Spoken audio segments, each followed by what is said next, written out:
Hey guys, welcome back to Foodies Kitchen Recipe. আজকে আমি আপনাদেরকে দেখাবো কিভাবে কলার মোচা কাটতে হয় আর তারপর কলার মোচা কিভাবে রান্না করতে হয় সেটাও আমি আজকে আপনাদের সাথে শেয়ার করব।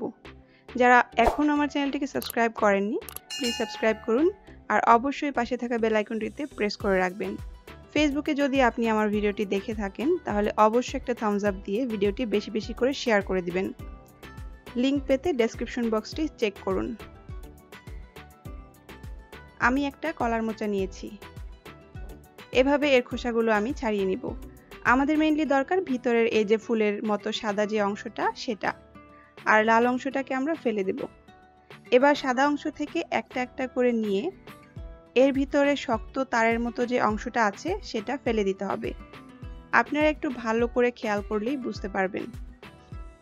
এই অংশটা ফেলে দিতে হয় তার কারণ এই অংশটা শক্ত, এটা না ফেলে দিলে খেতে ভালো লাগবে না।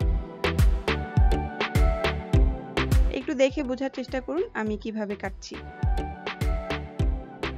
কাটা হয়ে গেলে এগুলোকে একটা স্ট্রেনারে নিয়ে নরমাল পানি দিয়ে কয়েকবার ধুয়ে নিলেই হবে।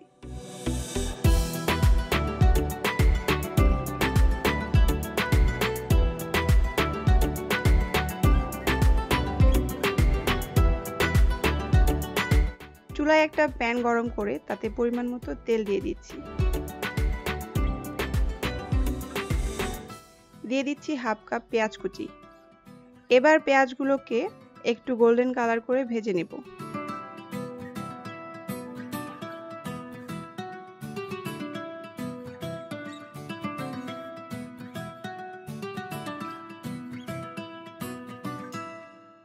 দিয়ে দিচ্ছি 1 চামচ আদা রসুন বাটা।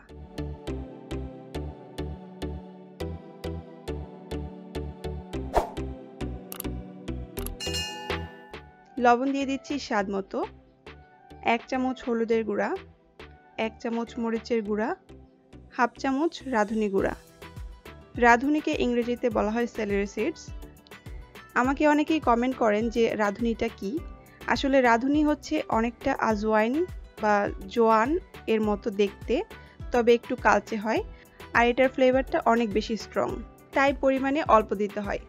বেশি দিলে রান্নার কালারটা কালচে হয়ে যাবে, আবার খাওয়ার সময় বেশি স্মেল আসবে। মাছ বা মাংসে অল্প করে দিলে এর টেস্ট অনেক ভালো আসে। আমি অল্প অল্প পানি দিয়ে মশলাটাকে কষিয়ে নিচ্ছি। মশলাটা কষানো হয়ে গেছে। এবার আমি দিয়ে দিচ্ছি কিছু ছোট চিংড়ি। এটা অপশনাল, কারণ মোচা এমনি রান্না করলেই খেতে অনেক বেশি ভালো লাগে। এবার 7 থেকে 8 মিনিট কষিয়ে নিব। 3 থেকে 4টা কাঁচামরিচ দিয়ে দিলাম।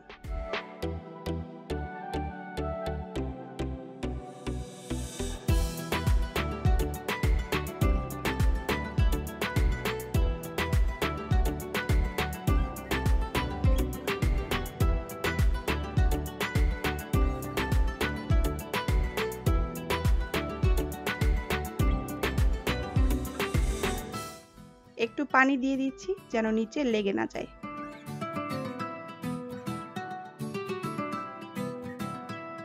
7 থেকে 8 মিনিট পর এবার আমি দিয়ে দিচ্ছি কেটে রাখা কলার ফুলগুলো।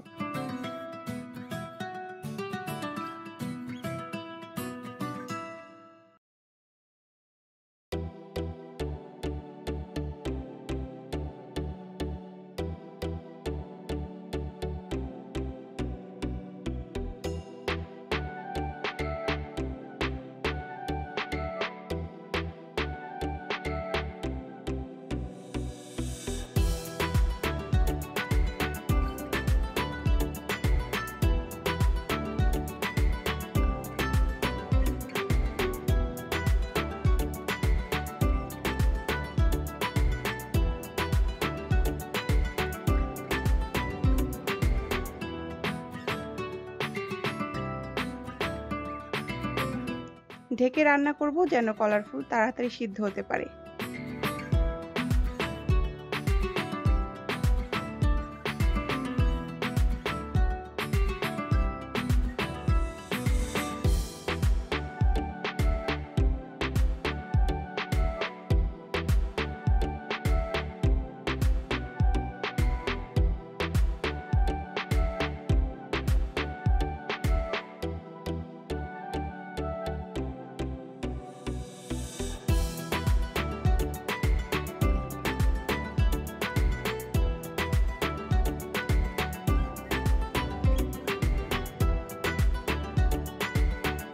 প্রায় 25 থেকে 30 মিনিট সময়ে রান্নাটা হয়ে যায়।